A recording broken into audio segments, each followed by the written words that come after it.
कुव्वत इश्क से हर पस्त को बाला कर दे, दहर में इसमें मोहम्मद से उजाला कर दे। हो ना ये फूल तो बुलबुल का तरन्नुम भी ना हो, चमने दहर में कलियों का तबस्सुम भी ना हो। अरे ये ना साकी हो तो फिर मैं भी ना हो, खुम भी ना हो, बज़्म तौहीद भी दुनिया में ना हो, तुम भी ना हो।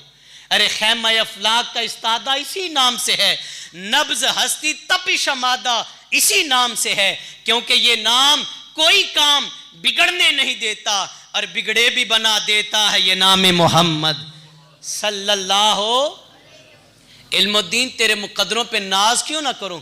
मैंने किताब में हवाला पढ़ा है, इल्मुद्दीन ख्वाब में अल्लाह के नबी जनाब मूसा कलीमुल्लाह का दीदार करते हैं। इल्मुद्दीन ख्वाब में जनाब कलीमुल्लाह का दीदार करते हैं। कलीमुल्लाह ख्वाब में आके कहते हैं, इल्मुद्दीन तो पता है मैं तेरे पास क्यों आया हूं। हजूर आपकी मेहरबानी है, हजूर करम फरमाया आपने, आप मेरे पास दीदार के लिए जलवागर हुए, हजूर आपकी मेहरबानी है। कहा इल्मुद्दीन क्या बताऊं, मैं रोज कचहरी मुस्तफ़ा में जब जाता हूं वहां तेरा जिक्र किया